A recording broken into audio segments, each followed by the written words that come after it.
ये घर हार्बिंजर लेन के बिल्कुल आखिर में अकेला खड़ा था। धूसर आसमान के नीचे ये एक डरावना साये जैसा था। शहर का हर कोई इसकी कहानी जानता था।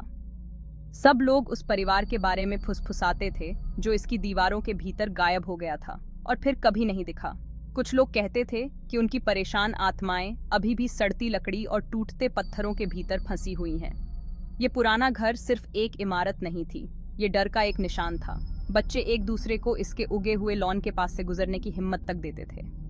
दशकों से किसी ने अंदर जाने की हिम्मत नहीं की थी, जब तक एमिली नहीं आई। एमिली अलग थी। वो भूतों की कहानियों पर विश्वास नहीं करती थी।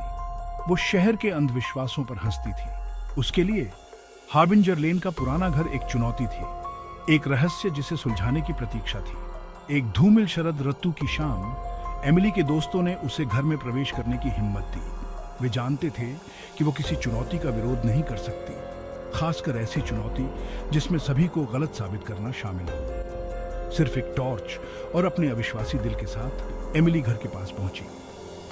ये डेर एक मजाक होना चाहिए था, हौसले की परीक्षा। उनमें से किसी ने यह अंदाजा नहीं लगाया था कि ये एमिली को हमेशा के लिए बदल देगा। जैसे ही एमिली ने चरमराते हुए दरवाजे को धक्का दिया, सरसराते पत्तों से एक ठंडी हवा चली। सड़न की गंध उसे एक दीवार की तरह लगी। अंदर कदम रखते ही मकड़ी के जाले उसके चेहरे से चिपक गए। हवा भारी हो गई। एक ऐसी खामोशी छाई हुई थी जो लगभग जिंदा लग रही थी। एमिली की टॉर्च की रोशनी धूल भरे फर्नीचर और दीवारों पर लगे फटे हुए चित्रों पर नाच रही थी। हर कमरा भूली हुई जिंदगियों की कहानी, हंसी और गम की कहानी कह रहा था, जो अब समय के साथ खो गई थी। वह लगभग कदमों की गूंज, बहुत पहले चली गई आवाजों की आहट सुन सकती थी। उसकी रीढ़ की हड्डी में कंपकपी दौड़ गई, लेकिन वो घर के अंदर गहराई तक जाती रही। एक संकरी सीढ़ी अंधेरे में उतरती थी। रेलिंग पर धूल की मोटी परत थी जो बरसों से साफ नहीं हुई थी। एमिली हिचकिचाई। उसका हाथ जंग लगे धातु पर मंडरा रहा था। तहखाने के सायों में कौन से रहस्य छिपे हैं। एक गहरी सांस लेते हुए एमिली सीढ़ियों से नीचे उतरने लगी। उसकी टॉर्च की रोशनी दमनकारी अंधेरे को चीरती हुई हवा और ठंडी नम होती गई। वह चूहों की दौड़ती और पानी की टपकती आवाज सुन सकती थी। फफूंदी की गंध उसके फेफड़ों में भर गई। सीढ़ियों के नीचे एक दरवाजा आधा खुला हुआ था। चांदनी की एक धुंधली सी किरण उस पार क्या था इसकी एक झलक दिखा रही थी। कमरा बिल्कुल खाली था। सिर्फ बीच में एक फर्नीचर था, एक अलंकृत नक्काशीदार पूरी लंबाई का शीशा। इसकी चांदी की सतह धूमिल थी, उम्र के साथ धुंधली हो गई थी।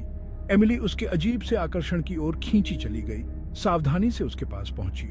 जैसे ही उसने उसकी गहराई में झांका, उसे अपनी रीढ़ की हड्डी में एक ठंडी सी कंपकपी महसूस हुई। उसका प्रतिबिंब उसे घूर रहा था, लेकिन कुछ गड़बड़ थी। उसके पीछे खड़ा एक भूतिया साया शीशे के प्रतिबिंब में दिखाई दिया।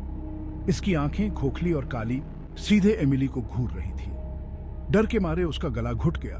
वो चीख नहीं पाई। शीशे में दिखाई दे रहा साया हाथ बढ़ा रहा था। उसकी बर्फीली उंगलियां शीशे पर रेंग रही थी। उसके होठों से एक खामोश चीख निकल गई। एमिली के अंदर दहशत फैल गई। वो पीछे की ओर भागा, अपने ही पैरों पर ठोकर मार ली। अपने हाथों और घुटनों के बल रेंगते हुए वो शीशे से दूर रेंगती हुई उस भूतिया साये से दूर चली गई जो उसकी गहराई से बाहर निकलता हुआ प्रतीत हो रहा था। घर से बाहर भागते हुए उसने पीछे मुड़कर नहीं देखा। वो मुख्य द्वार से बाहर निकली। कोहरा उसे अपनी चपेट में ले रहा था। उसके पीछे घर खड़ा था। इसकी खिड़कियां खाली आंखों की तरह उसे भागते हुए देख रही थीं। भूतिया साया, डरावनी आंखें उसकी याददाश्त में बस गई थीं। साथ वो लड़की जिसने भूत देखा था। एमिली तब तक नहीं रुकी जब तक वो अपने घर की सुरक्षा तक नहीं पहुंच गई। उसने दरवाजा जोर से बंद कर लिया। उसकी सांसें तेज चल रही थीं। उसका पूरा शरीर कांप रहा था। घर पर हुई घटनाएं उसके दिमाग में बार बार घूम रही थीं, हर बार पहले से ज्यादा भयानक। भूतों की कहानियों पर हंसने वाली अविश्वासी लड़की चली गई थी। उसकी जगह एक भूतिया डर ने ले ली थी। उसने अपने दोस्तों को यह बताने की कोशिश की कि उसने क्या देखा था, लेकिन वे हंसे। इसे एक मजाक, उसकी कल्पना का एक रूप बताकर टाल दिया। लेकिन एमिली सच्चाई जानती थी। हार्बिंजर लेन के घर में एक काला रहस्य था, एक बुरी मौजूदगी जिसे उसने अनजाने में जगा दिया था। 8 शीशे की गिरफ्त। नींद में भी कोई राहत नहीं थी। बुरे सपने एमिली को सताते रहे। उसने शीशे में दिखाई देने वाले भूतिया साये को देखा।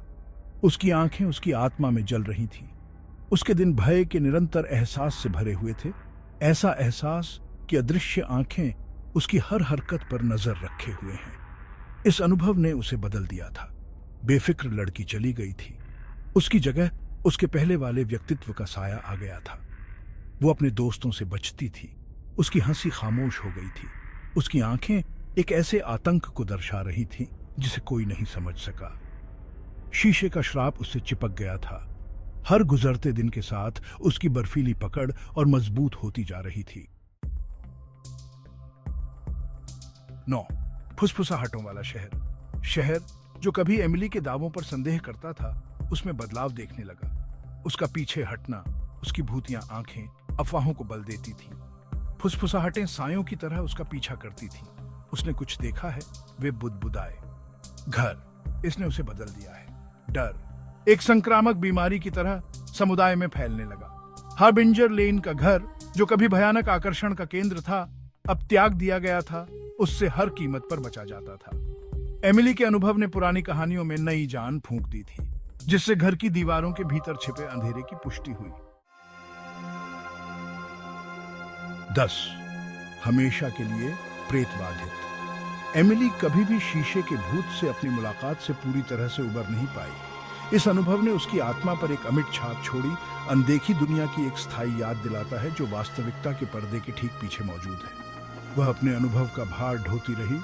उस रात की भयावह स्मृति उसके दिमाग में हमेशा के लिए अंकित हो गई। हार्बिंजर लेन का घर बना रहा, सड़क के अंत में एक खामोश प्रहरी। ये उस अंधेरे के प्रमाण के रूप में खड़ा था जो सायों में छिप सकता है। एक भयावह याद दिलाता है कि कुछ दरवाजे बंद ही रहने देना बेहतर है और कुछ प्रतिबिंबों को न देखना ही बेहतर है।